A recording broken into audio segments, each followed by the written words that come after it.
Episode 6 of Secret Invasion, titled Home, really starts off with a recap of the entire series, especially episodes 1 through 5.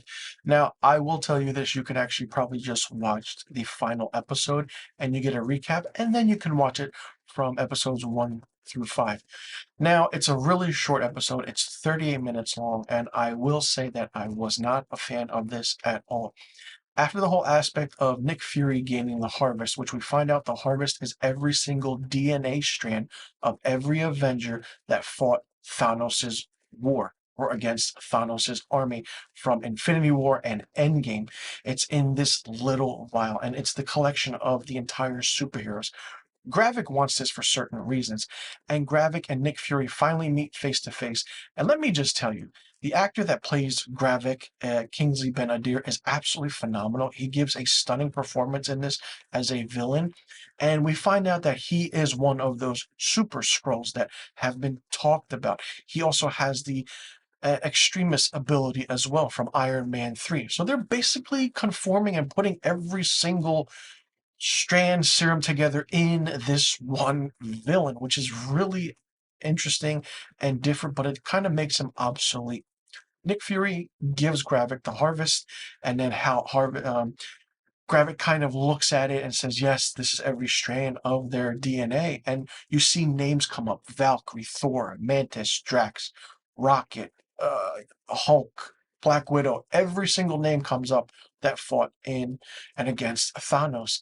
But then all of a sudden, they're in the little chamber, and Gravik turns into a Super Skrull and then lifts Nick Fury up. And then all of a sudden, Nick Fury becomes strong. Turns out it's actually Gaia in disguise, and Nick Fury is actually at the hospital, actually helping and trying to convince President Ritson that Rhodes is actually a Skrull. Well, we come to find out, if you didn't know, Don Cheadle's character is a Skrull, and the actual real humans are actually in a pod under the Skrull compound. We see that at the end of it, and we find that not only is Colonel Rhodes there, but Martin Freeman's character as Everett Ross is also there, and other aspects of people. And then the president kind of puts out a warning to the Skrulls that we will find you, we will kill you. And then he has this kind of mission where he goes out to kill certain high, powerful kind of governmental people, and either kill them, they turn into a Skrull, you kill them, or they don't. So it's kind of this aspect of give or take. Now, and then we have Nick Fury going back up into space. Vara kind of stops him. They have a little moment, and Nick Fury is like, I need you with me by my side in order to talk to the Kree. And so the Kree are finally mentioned, and I'm curious to see if we're going to get the Kree some way, some form, but it's going to be interesting to see how that plays out and how that happens. And then that's the end of the episode. Like I said, the episode is really short, 38 minutes long. It really felt rushed. It felt interesting. Once Talos died and Ben Mendelsohn's character was gone, or is he gone? What we find out he is, the series doesn't know what to do. The first few episodes were great. It was good, but it just fell off. Having the same director, having the same writer for every episode was okay. But then you have Colby Smulders as Maria Hill coming in, getting killed. Okay, she's gone. Like, but then the aspect is like we have the Avengers movies coming out. We still have the entire Phase 5 and Phase 6 of Marvel. How are they going to play into it? We know Secret Wars is probably going to be Kree, Skrull, and humans. But then again, we find out in Secret Wars that the superheroes are fighting themselves, but it's the Skrull as them. It's like really interesting. And then Sonya Fallsworth, played by Olivia Colman, kind of recruits Gaia into helping her because they need a leader, the Skrulls. And she's in this big room with all these people there. So it's gonna be interesting to say. And I've said it over the course of my episodic reviews that I feel like the superheroes that we thought have died over the course of the phases in the Marvel Cinematic Universe are not really dead. I don't think Tony Stark is actually dead, Robert Downey Jr. I feel like he was a Skrull that kind of sacrificed himself, and the real Tony Stark will show up later on. Who knows about the other characters and what's going to happen? This show kind of has ramifications moving forward in the entire MCU now. How will that play out? What will happen? We don't know. You have the Marvels, you have Captain America, New World Order, you have Blade, you have, other aspects of films coming out. You have the Fantastic Four. I'm pretty sure you're going to have another Spider-Man movie. You're going to have Avengers Kang Dynasty. You're going to have Avengers Secret Wars. What can be done, and hopefully Kevin Feige doesn't lose his control over Marvel. Because I will say this, I'm a huge fan of comic books, superheroes, Marvel, DC, whatever it is, you name it. But I'm losing a little bit of faith in how Marvel is doing things. It's just a little bit falling off the map.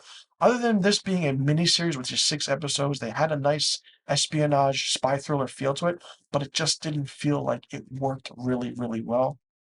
I'm curious to see how it all plays out now, especially moving forward, and the big ramifications that this show will have in future movies and even TV shows. There are a lot of TV shows, there are a lot of movies still to come. And hopefully they're not only 6 episodes, maybe they're 10 to 12 or whatever.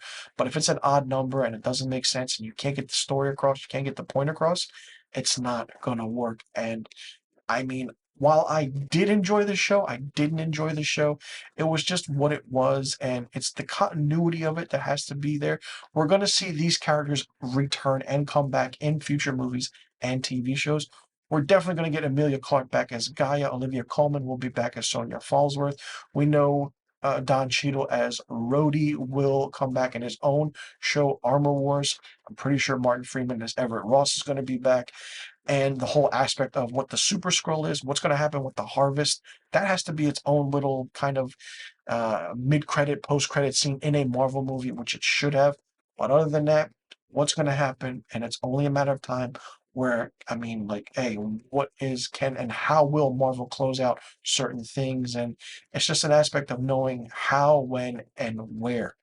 For me, Secret Invasion, the 6 episode series, gets 2 out of 5 stars. Let me know in the comment section below what you thought about Secret Invasion. Did you like it? Did you not like it? What did you think of it? What did you think about the aspect of the story, the entire series? Did you like certain characters? Who was your favorite character? Who was your least favorite character?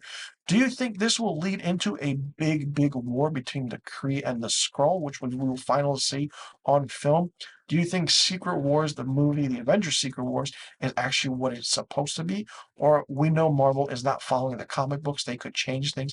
And how many characters do you see returning? And do you think that some of the real superheroes that died are actually Skrull or not? Or do you think that those stories are just closed out? And what do you think, and when do you think we will see the harvest, all the DNA strains of the superheroes that fought against Thanos' army in Avengers Endgame and minutely in Infinity War?